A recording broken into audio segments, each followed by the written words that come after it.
Halo teman-teman semuanya, perkenalkan aku Iksan. Jadi pada kesempatan kali ini aku mau menjelaskan tentang anatomi toraks. Oke, langsung aja kita mulai. Bismillahirrahmanirrahim. Oke, kita mulai dari definisi terlebih dahulu. Jadi toraks atau nama lainnya adalah dada, atau nama lainnya bisa disebut juga dengan batang tubuh. Itu merupakan bagian superior tubuh antara apertura toraks superior dan juga diafragma. Nah, dia punya pengertian lain. Jadi toraks itu sebagai penghubung antara leher dan juga abdomen. Nah, batas antara toraks dan juga leher itu apertura toraks superior yang ini nih. Sedangkan batas toraks dengan abdomen itu merupakan diafragma. Diafragma artinya yang melengkung ini nih. Nah, oke. Lanjut. Jadi kita ke linea pada dinding toraks. Nah, kalau kita pada pemeriksaan klinis, kita harus apa lagi linea-lineanya gitu. Kita harus tahu letak-letaknya. Fungsinya apa sih? Fungsinya adalah ketika kita ingin menilai suatu organ apakah ada pembesaran atau tidak gitu. Itu diukur dari lineanya. Nah, linea aku bagi berdasarkan tulang-tulangnya. Jadi kalau di toraks itu ada tulang sternum, clavicula, habis itu scapula dan juga vertebra. Kalau aksila ini sebenarnya regio, tapi aku masukin biar kita satuin gitu berdasarkan tulang karena mayoritas dari tulang-tulangnya lineanya. Nah, pertama-tama kita ke tulang sternum. Kalau tulang sternum aku bagi jadi 3 sisi yang punya linea. Pertama, di bagian tengahnya ada linea mid sternalis. Mid artinya bagian tengah dari sternal gitu. Nah, linea mid sternalis ini dia nama lainnya adalah linea mediana anterior. Jadi si linea mid sternalis bakal ngebagi tubuh di bagian tengah secara sama besar kanan dan juga kiri gitu. Nah, di samping si linea mid sternalis ada namanya linea sternalis gitu. Ini di sampingnya. Nah, bedanya apa sih kalau mid sternalis sama sternalis? Dia kan sama-sama nih, sama-sama bagi tubuh di bagian tengah dan ngebaginya juga sama-sama kiri dan juga kanan. Nah, bedanya adalah kalau mid sternalis itu ngebaginya sama besar, kalau linea sternalis itu nggak sama besar gitu. Jadi misalnya aku punya donat.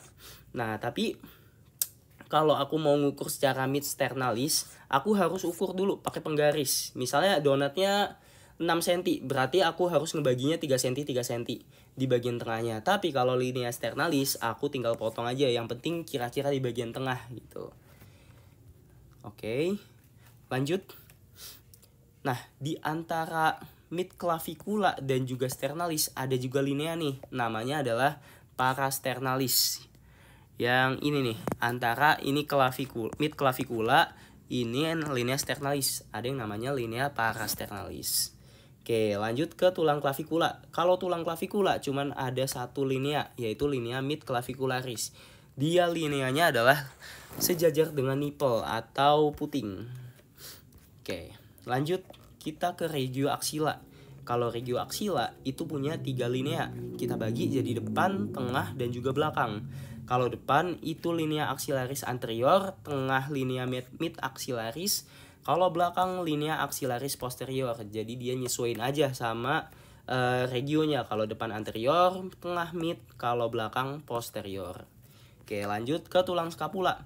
Nah, tulang scapula itu lineanya berjalan melalui angulus inferior scapula. Jadi melalui bawahnya gitu, melalui angulusnya. Namanya adalah linea scapularis sesuai sama nama tulangnya. Oke, lanjut ke tulang terakhir yaitu vertebra. Kalau vertebra kita bagi jadi 2, ada bagian tengahnya dan juga samping. Kalau tengahnya linea mediana posterior atau linea mid vertebralis. Kalau misalnya di sampingnya adalah linea paravertebralis. Oke, habis linea kita mau bahas tentang kerangka atau tulang. Nah, tadi kan si toraks itu isinya adalah organ-organ primer atau organ yang fungsinya penting, krusial di tubuh kita. Maka dari itu, si toraks perlulah punya struktur kerangka yang kuat gitu. Nah, kerangka tersebut berfungsi untuk melindungi organ-organ primer dan juga membentuk kafum toraks. Ini typo, ini harusnya membentuk. Oke. Nah, kita lihat di gambarnya. Nah, tadi organ primer itu ada di dalam suatu kafum ini, suatu ruangan ini.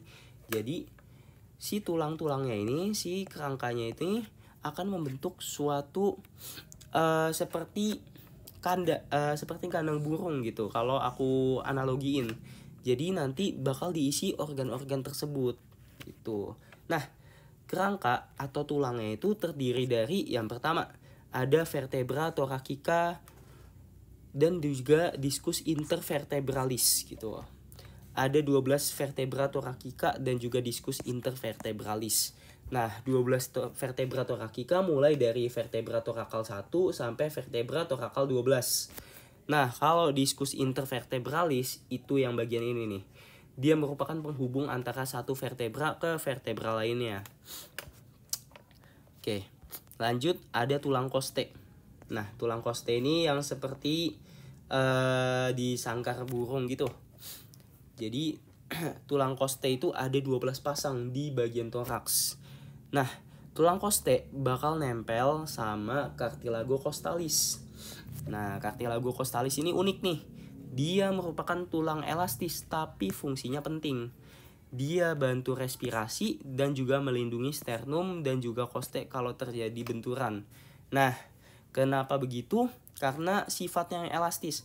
Kalau dia tulang aja, si koste ini, dada kita nggak bisa ngembang pas respirasi gitu. Makanya diperlukan koste yang sifatnya lebih elastis agar dada kita saat menghirup udara bisa mengembang gitu. Jadi bantu respirasi.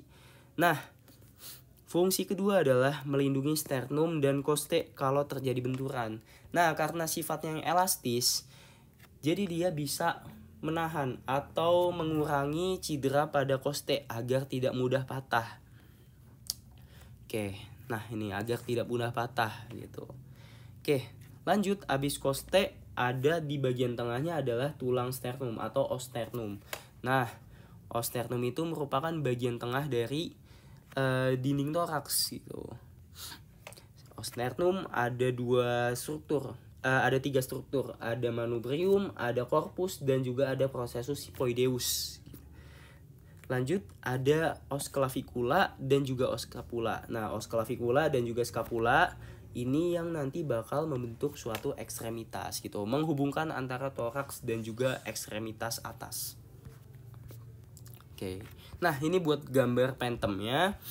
Jadi tadi di review lagi kalau dinding toraks itu tersusun atas tulang-tulang. Nah, tulangnya ada apa aja? Ada os costae 12 pasang.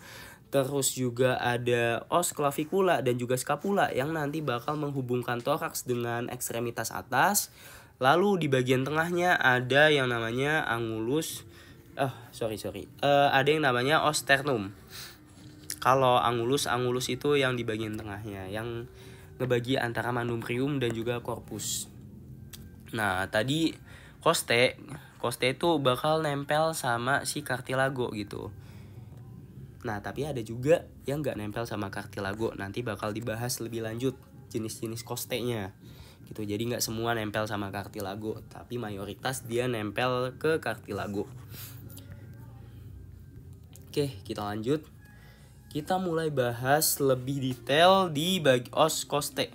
Nah, os costae ini ada 12 pasang.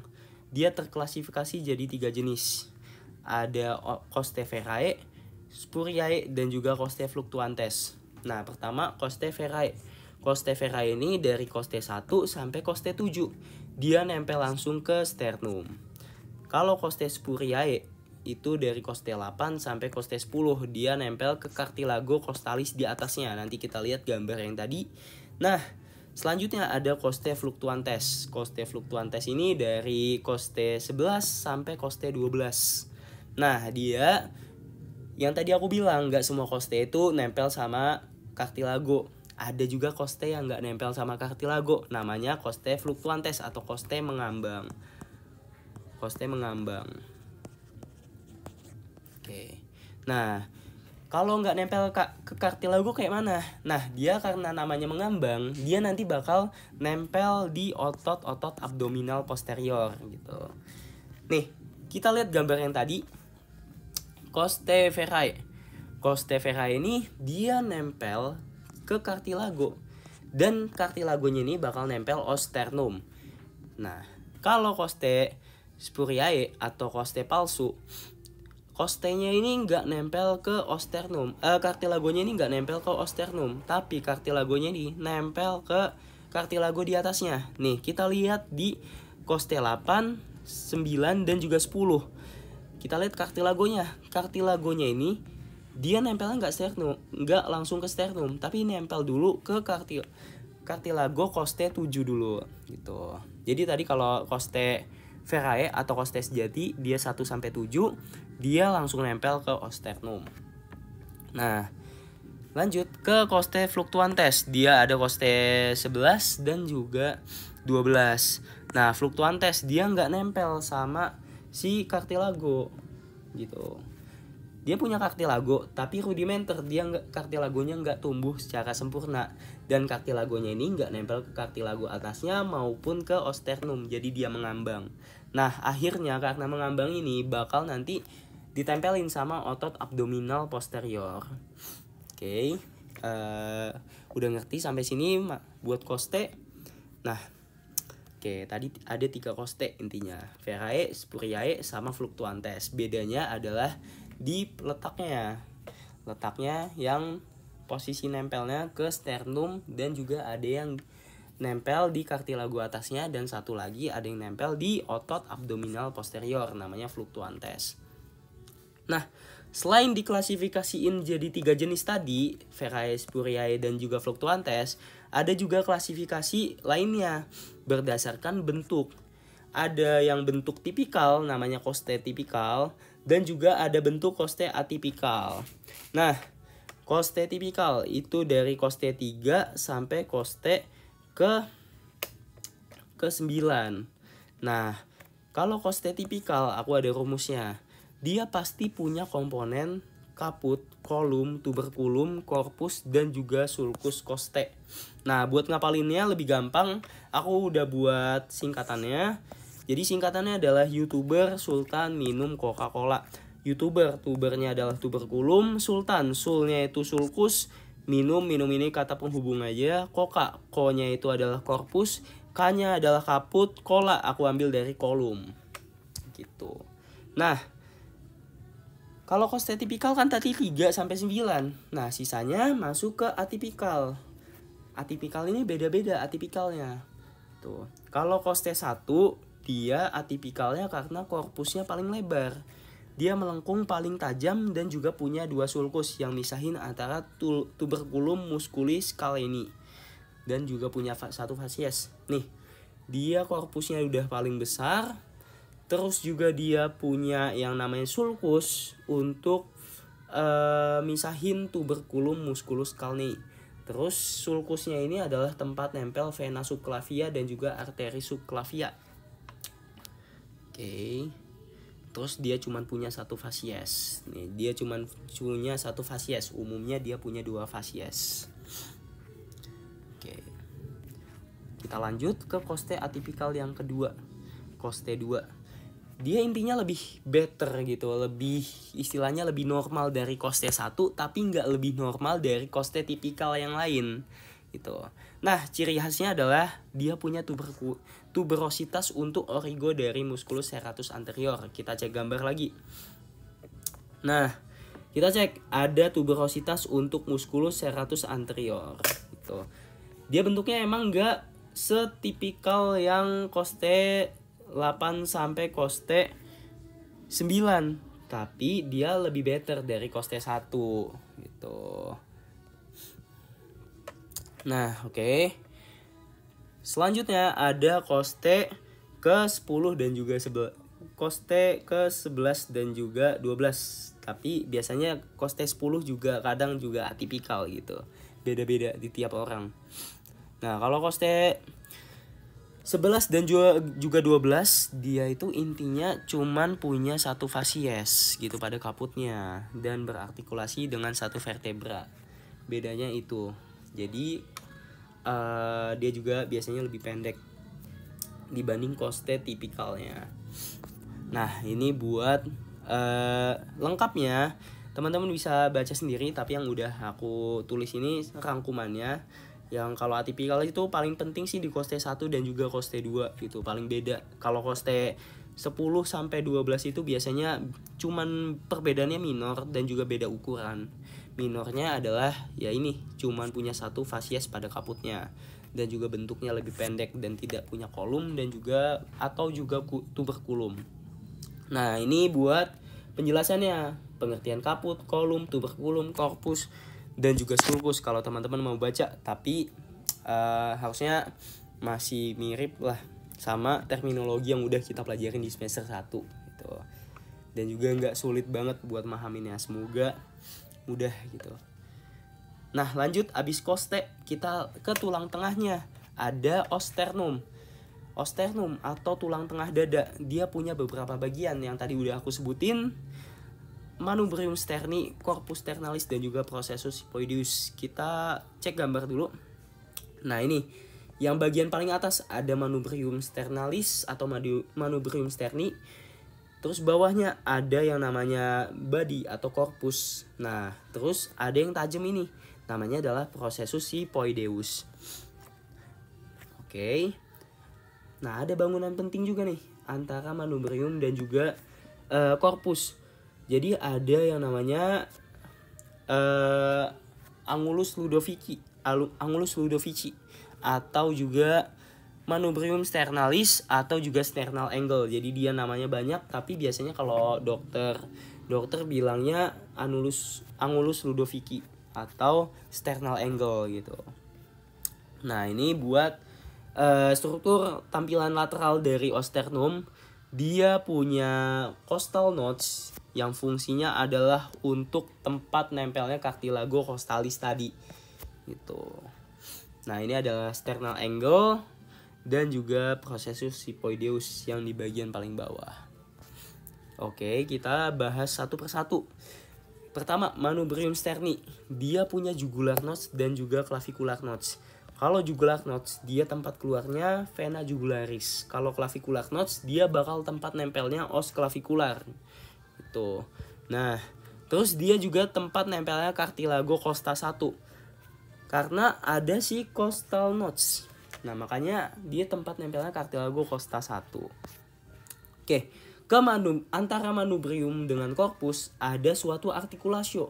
Namanya adalah angulus sternalis, angulus ludovici, atau articulum manubrium sternalis untuk artikulasionya, sama sternal angle gitu.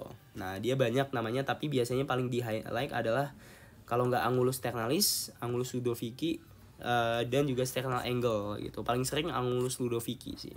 Nah, dia merupakan tempat melekatnya cartilago costa 2 dan juga batas antara mediastinum superior dan inferior.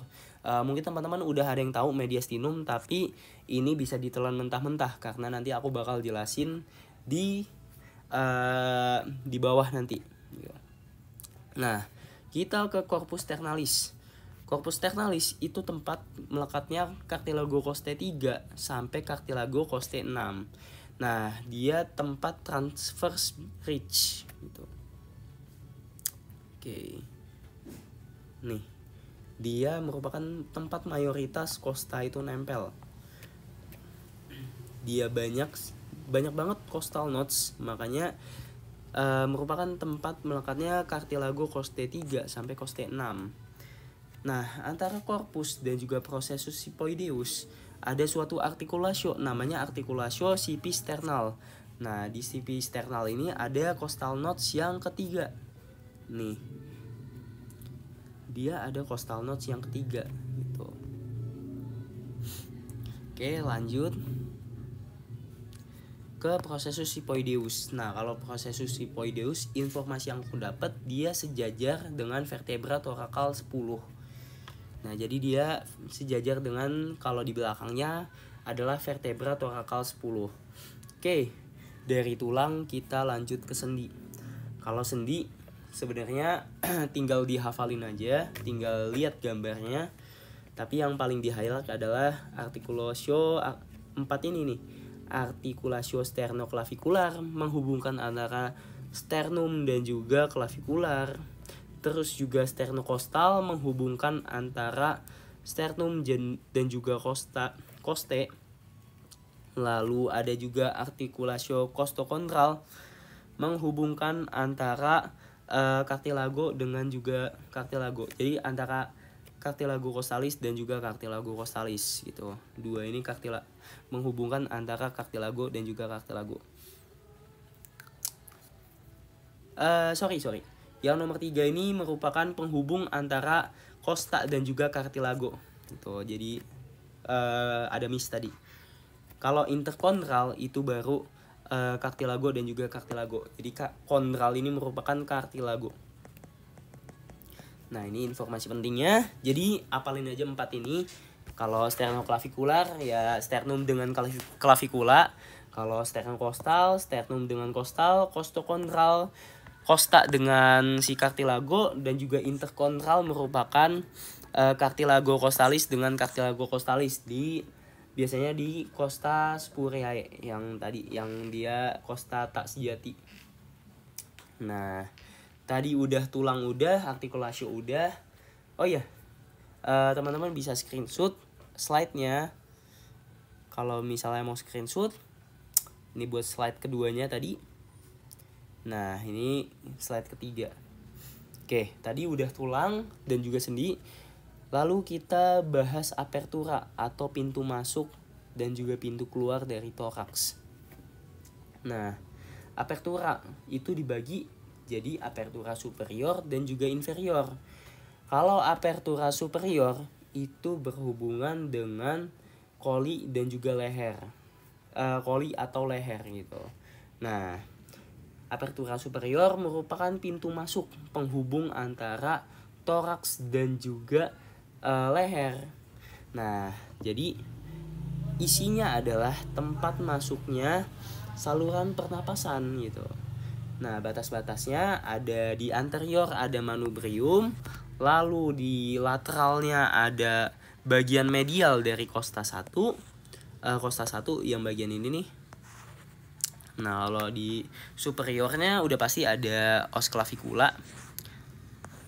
Lalu untuk posterior ada permukaan ventral dari vertebra torakal 1.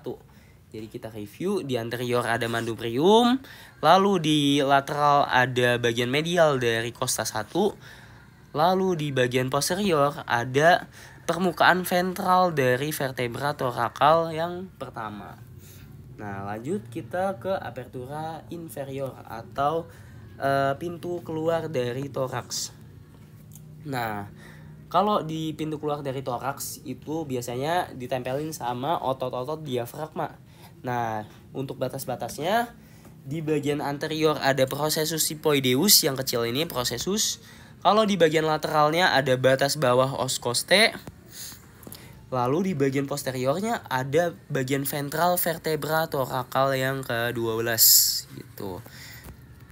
Oke. Jadi apertura ada 2, apertura superior dan juga inferior. Nah, lanjut ke musculus atau otot. Kalau musculus dibagi dari lapisannya. Seperti yang udah kita pelajarin di semester-semester lalu. Kalau yang namanya belajar musculus per lapisan. Nah, pertama di lapisan superficialnya. Itu fungsinya adalah untuk membantu pergerakan ekstremitas superior. Nah, pertama di bagian depan ada musculus pectoralis major dan juga pectoralis minor. Lalu ada juga musculus serratus anterior.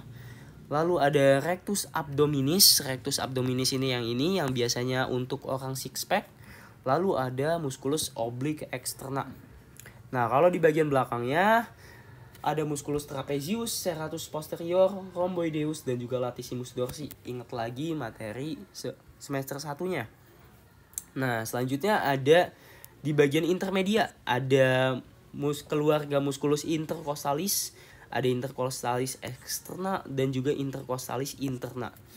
Nah, lalu di bagian paling dalam, di bagian profunda ada musculus subcostalis, transversus thoracis dan juga intercostalis intima. Oke. Jadi musculus ada 3 lapis, superficial, intermedia, dan juga profunda. Kalau superficial harusnya kalian masih familiar dengan muskulus-muskulusnya, kayak pectoralis, serratus anterior, Lalu juga di bagian belakang ada trapezius dan juga serratus posterior, rhomboideus dan juga latissimus dorsi. Harusnya kalian masih ingat muskulusnya. Lalu di intermedia ada keluarga intercostalis externa dan juga interna. Nah, ini yang baru kita pelajarin di bab ini. Lalu di profunda paling dalam ada musculus subcostalis transversus thoracis dan juga musculus intercostalis intima. Oke, nih buat slide-nya bisa di screenshot.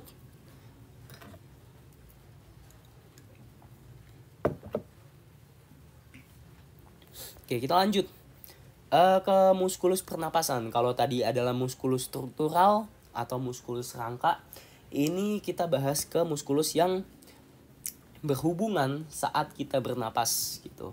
Nah, muskulus pernapasan. Jadi ada yang namanya pernapasan utama.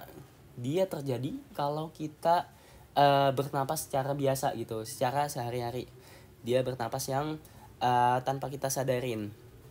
Kalau pernapasan tambahan itu terjadi kalau kita bernapas secara maksimal, biasanya kalau kita lagi olahraga.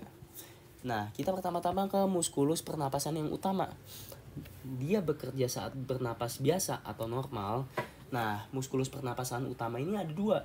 Ada intercostalis yang eksterna dan juga ada diafragma. Kalau intercostalis yang eksterna saat kontraksi itu inspirasi, saat relaksasi itu ekspirasi. Itu. Nah, lalu kalau misalnya tambahannya, dia bekerja saat respirasi tambahan atau maksimal gitu. Misalnya saat olahraga yang tadi udah aku sebut. Nah, kalau misalnya inspirasi atau kita menghirup napas secara kuat, dia itu bakal menggunakan musculus sternocleidomastoideus, musculus serratus anterior, pectoralis minor dan juga scalenus. Nah, jadi tapi jangan salah paham. Walaupun dia bernapas secara kuat, otot intercostalis eksterna dan juga diafragmanya juga bekerja gitu. Jadi otot tambahan ini adalah otot supportif aja atau otot supporter. Jadi otot utamanya ya tetap dua ini, tapi kalau misalnya saat kita bernapas maksimal bakal dibantu otot-otot keempat ini. Nah, lalu saat ekspirasi maksimal. Nah, kalau ekspirasi maksimal itu bakal dibantu oleh tiga muskulus ini. Jadi ada intercostalis yang interna, rectus abdominis dan juga oblique externa abdominis. Bedain sama ekspirasi dan juga ekspirasi maksimal. Kalau misalnya ekspirasi aja atau kita buang napas secara normal, itu nggak ada muskulus yang bekerja, bahkan diafragma dan juga intercostalis pun juga nggak bekerja. Jadi nggak ada muskulus yang bekerja saat ekspirasi normal. Tapi kalau misalnya ekspirasi maksimal, dia bakal dibantu oleh tiga otot ini, si intercostalis interna, rectus abdominis dan juga oblique externa abdominis. Tuh. Nah, oke. Tadi muskulus pernapasan udah, sekarang kita bahas muskulus di spasium intercostalis atau muskulus di antara costa. Itu. Nah, muskulus di antara costa itu bakal dihuni oleh keluarga intercostalis. Kalau di spasium intercostalis ada tiga nih, intercostalis eksterna dan juga interna. Ini merupakan keluarga otot yang media atau di bagian tengah-tengah, intermedia. Nah, kalau intercostalis intimi atau interna, dia ada di paling profunda. Oke. Pertama, kita bahas tentang intercostalis yang eksterna. Nah, intercostalis yang eksterna ini merupakan tadi otot pernapasan utama. Nah, dia fungsinya adalah untuk menarik rongga dada atau inspirasi. Dia serabutnya bentuknya V. Tuh, dia bentuknya turun. Nih. Dia bentuknya turun kayak gini. Makanya kalau misalnya disatuin kanan dan kiri, bentuknya bakal kayak gini nanti. Dia bentuknya V. Nah, lanjut ke intercostalis yang interna. Kalau intercostalis yang interna itu fungsinya adalah untuk mengempiskan rongga dada atau ekspirasi.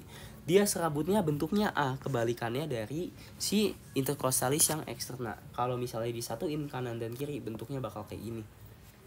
Itu yang ini nih, serabutnya yang ini, di dalamnya si eksterna.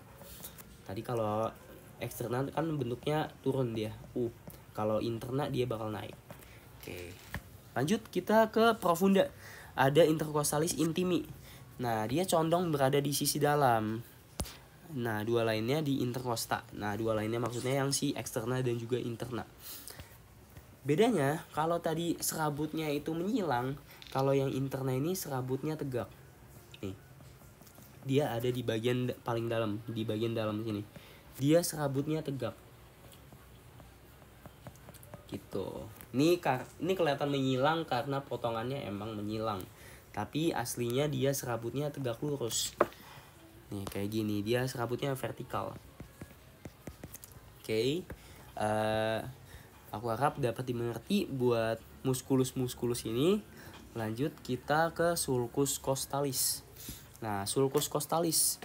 Sulcus merupakan suatu bangunan seperti saluran yang ada di costa. Itu kalau sulcus costalis. Nah, dia fungsinya adalah untuk melindungi vena, arteri dan juga nervus di intercostalis. Nah, buat susunannya sesuai yang udah aku urutin. Jadi susunannya adalah van.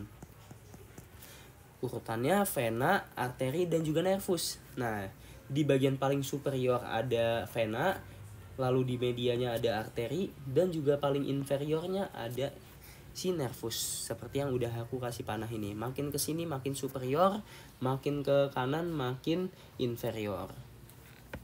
Gitu.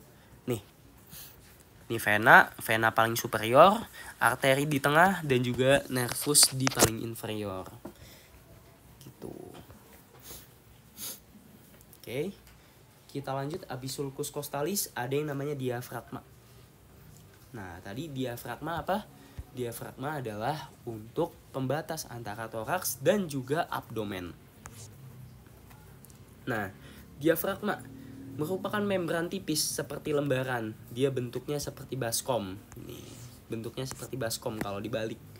Nah, dia tinggi costel 5, lebih tinggi yang kanan karena ada hepar. Nih, kalau kalian pernah buka-buka atlas yang bagian visceral abdomen, hepar kan posisinya ada di kanan kita, di bagian dekstra kita. Nah, makanya si diafragmanya ini lebih tinggi karena ada struktur hepar di sini. Gitu. Oke, si diafragma itu punya 3 pars. Ada vena cava, ada pars esophagus dan juga ada pars aorta. Nih.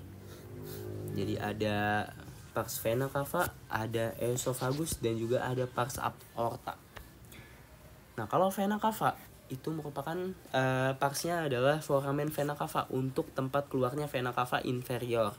Dia setinggi vertebra thoracal 8. Nah, lanjut ke pars esophagus. Dia merupakan tempat keluarnya esophagus. Namanya adalah hiatus esophagus. Dia setinggi vertebra thoracal 10. Maksudnya tempat keluar adalah tempat keluar dari toraks menuju ke abdomen gitu. Nih, ini bakal tempat keluarnya si vena cava dari toraks ke abdomen, terus tempat keluarnya si esophagus dan juga tempat keluarnya si aorta. Nah, lanjut ke aorta. Aorta itu nama tempat keluarnya adalah hiatus aorticus. Dia setinggi vertebra thoracal yang ke-12. Jadi ini penting banget buat dihafalin. Singkatannya adalah VOA. VOA, vena esophagus arteri. Kalau V adalah vena cava inferior, dia setinggi vertebra thoracal 8. Esophagus itu adalah lambangnya O, dia setinggi vertebra 10.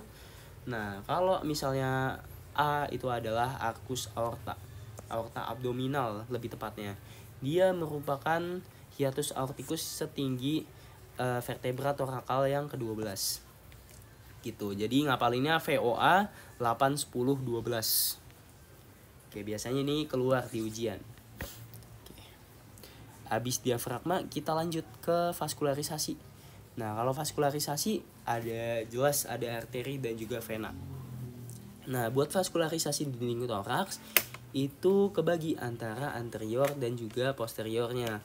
Lalu ada 3 sumber perdarahan utama dari arteri subclavia, arteri thoracic interna dan juga aorta thoracica gitu. Nah, kita lihat ke schematic view-nya. Ini buat tampak aslinya buat perdarahan, tapi kalau mau belajar buat perdarahan, buatlah diagram skematiknya terlebih dahulu gitu. Nah ini buat slide-nya, bisa teman-teman screenshot selagi aku minum terlebih dahulu.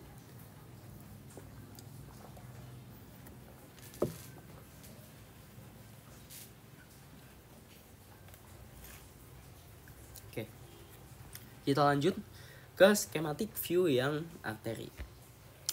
Kalau namanya arteri itu pasti mulainya dari jantung ke arcus aorta. Nah, arcus aorta ini bakal bercabang jadi dua. Ada arteri subclavia dan juga dia bakal meneruskan diri menjadi aorta thoracica. Nah, pertama kita bahas di arteri subclavia. Arteri subclavia bakal bercabang jadi arteri thoracica interna. Nah, dia bakal jadi ramus intercostalis anterior dan juga arteri musculoprenica. Nah, kalau yang meneruskan diri, arteri subclavia bakal meneruskan diri jadi truncus costocervicalis, arteri intercostalis yang suprema, lalu bakal meneruskan diri jadi arteri intercostalis yang posterior 1 dan 2. Nah, dia maksudnya 1 dan juga 2, terus tadi ada 1 sampai 2 itu urutan si kostanya ya teman-teman. Nih ada keterangannya, si ramus intercostalis anterior 1 sampai 6 dia supply si sulcus intercostalis 1 sampai 6. Kalau misalnya arteri musculoprenica supply sulcus intercostalis yang 7 sampai 9. Gitu. Bukan sulcus intercostalis tapi spasium intercostalis. Oke. Nah, kalau dari arcus aorta bercabang jadi subclavia, dia bakal yang memperdarahi si kompartemen anterior gitu. Nah, kalau dari aorta thoracica nanti dia bercabang jadi arteri intercostalis yang posterior 3 sampai si 11 dan juga arteri subcostalis dia bakal memperdarahi kompartemen yang posterior gitu. Jadi dari arcus aorta bakal bercabang jadi subclavia gitu. Ada yang meneruskan diri dari aorta thoracica. Itu buat perdarahan yang arteri. Nah, kalau buat tipsnya adalah apalin aja yang warna merah ini. Itu apalin cabang-cabang besarnya atau garis besarnya. Oke, lanjut ke vena. Kalau vena ini agak rumit tapi intinya sama. Kompartemen anterior dan juga kompartemen posterior. Nah, cuman vena ini dia dibagi antara dextra dan juga sinistra gitu. Nah, kita bahas gambar yang paling bawah dulu. Kalau misalnya vena, kompartemen dextra dan juga sinistra itu dibagi dua perdarahannya. Nah, vena kita bahas dari yang bawah terlebih dahulu. Itu vena mulainya dari vena intercostalis yang anterior di kompartemen anterior terlebih dahulu. Dia mulainya dari vena intercostalis yang anterior 7 sampai 9, masuk ke vena musculoprenica, lalu ke vena thoracica interna. Dia masuk bersamaan dengan vena intercostalis yang anterior. Nah, lalu sebelahnya yang sinistra dia vena intercostalis yang posterior, vena intercostalis superior yang sinistra, lalu baru masuk ke vena brachiocephalica bersamaan dengan vena intercostalis yang suprema. Agak ribet emang nama-namanya, tapi buat gambarannya itu bisa kalian baca bersamaan dengan si dia gambar aslinya ini. Jadi skematiknya bisa pas kalian belajar bisa dibarengin lihat gambar aslinya gitu. Jadi tadi yang dextra dari vena musculoprenica masuk ke thoracica interna dan juga vena intercostalis yang anterior gitu. Dari vena thoracica interna itu masuk ke vena brachiocephalica, masuk lagi ke vena cava superior, balik lagi ke jantung. Oke. Nah, kalau yang sinistra tadi, sinistra dari vena intercostalis yang posterior, lanjut masuk ke vena intercostalis superior sinistra, Lanjut ke vena brachiocephalica, dia masuknya bersamaan dengan vena intercostalis yang suprema. Nah, abis dari vena brachiocephalica dia masuk ke vena cava, baru balik lagi ke jantung. Nah, kalau yang di posterior, tapi posterior dextra kompartemen, dia dari vena subcostalis dan juga intercostalis yang posterior, dia masuk ke vena azygos bersamaan dengan si intercostalis superior yang dextra. Gitu. Dari vena azygos masuk ke vena cava, lanjut nanti bakal ke jantung. Jadi kita dapat 2 poin nih. Kalau di bagian anterior itu dia bakal di sumbernya dari vena brachiocephalica. Kalau yang bagian belakang ada dari vena azygos. Nih. Jadi anteriornya dari brachiocephalica yang ini. Kalau si bagian belakangnya dari vena azygos yang ini nih. Vena azygos gitu. Nah, tadi aku udah bahas dextra dan sinistra bagian anterior dan posterior dextra kompartemen. Nah, sinistra posteriornya belum. Jadi ini baru mau bahas sinistra kompartemen. Kalau bagian sinistranya dia ada dari vena hemiazygos dan juga vena hemiazygos accesoria. Nah, jadi kalau misalnya dari sisi kiri nih, sisi ini dia dari vena subcostalis yang sinistra masuk ke vena hemiazygos, masuk ke vena azygos, nanti balik lagi ke vena cava inferior. Nah, vena cava superior. Nah, kalau di sisi kanan dia dari vena hemiazygos accesoria masuk ke vena azygos gitu. Nanti baru masuk ke vena cava yang superior. Buat gambarnya gimana? Buat gambarnya ini.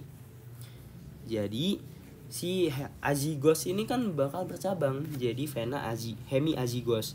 Nah, hemiazygos dia bakal bercabang lagi jadi vena hemiazygos yang accesoria. Nih.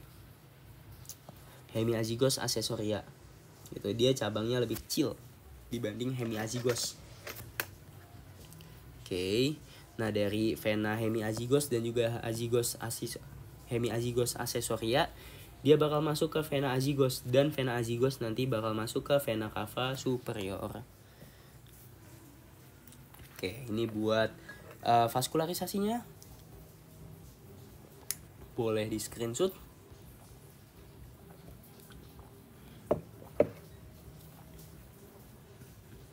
Nah, lanjut ke inervasi. Kalau inervasi, dinding toraks itu diinervasi oleh 12 pasang nervus, yaitu nervus spinalis toraks. Nah, nervus spinalis toraks ini terdiri dari ramus anterior dan juga ramus posterior. Ramus anteriornya ini bakal membentuk plexus dan juga nervus intercostalis. Ibaratnya ini ramus anterior yang untuk gerakannya gitu, otot-otot penggerak. Kalau ramus posterior dia untuk saraf kutan. Jadi untuk inervasi kulit dan juga otot intrinsik. Nah, kita tadi di ramus anterior, nervus intercostalis. Nervus intercostalis dibagi jadi tipikal dan juga atipikal. Tipikalnya itu 3 sampai 6, atipikalnya itu 1 2 7 sampai yang 11. Gitu. Nah, ini buat gambarnya dari medula spinalis dia bakal bercabang jadi 2 ramus, 2 rami posterior dan juga rami anterior. Nah, terus dia bakal membentuk suatu ganglion. Membentuk ganglion lalu bercabang lagi jadi ramus posterior dan juga anterior. Yang anteriornya ini mempersarafi kutan. Terus yang posterior bakal mempersarafi Yang posterior bakal mempersarafi kutan atau kulit. Yang anterior bakal jadi plexus nantinya.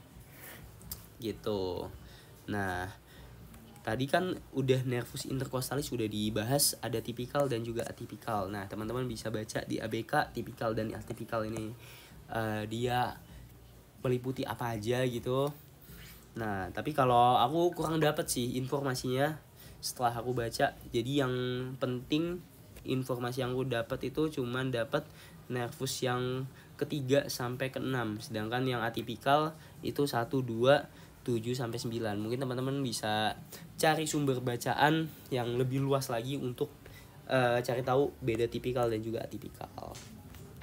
Nah, lanjut ke ramus posterior yang bakal memensarafi si kutan atau kulit. Nah, ramus posterior itu kita bagi. Jadi kan vertebra ini ada vertebra torakal 1 sampai 12. Nah, di dalam vertebra kan ada persarafannya. Nah, jadi urutannya sama, T1 sampai T12 gitu. Nah, kalau yang T1 dia bakal menyilang di cos T1 lalu bakal bergabung di nervus brachialis. Lihat yang ini nih. T1 bakal bergabung di nervus brachialis karena dia arahnya ke ekstremitas yang atas. Lalu untuk T2 sampai T6 dia bakal berjalan di antara interkostalis. T2 sampai T6 berjalan di interkostalis.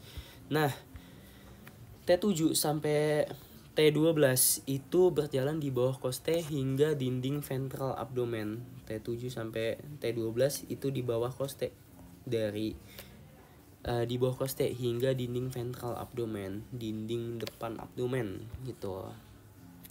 Nah, sampai itu aja penjelasan buat toraks dan bakal dilanjut nanti ke mediastinum gitu. Jadi tadi toraks udah dapat yang namanya pengertian, linea, kerangka yang membentuk dinding toraks. Kita juga udah bahas tulang-tulangnya apa aja, muskulusnya juga apa aja. Ada muskulus 3 lapisan, superficial, intermediate, dan juga profunda. Ada muskulus pernafasan juga. Muskulus pernafasan utama itu si interkostalis eksterna dan juga diafragma. Tambahannya ada terbagi antara inspirasi dan juga ekspirasi. Terus di spasium interkostalis ada keluarga si interkostal. Itu bedanya di serabutnya, bentuk serabut. Terus kita udah bahas diafragma dan juga vaskularisasi beserta inervasinya. Itu mungkin kalau belum jelas bisa hubungin aku atau asdos lainnya buat kalau ada pertanyaan yang masih mengganjal dari materi ini. Oke, aku cukupkan. Terima kasih. Wassalamualaikum warahmatullahi wabarakatuh.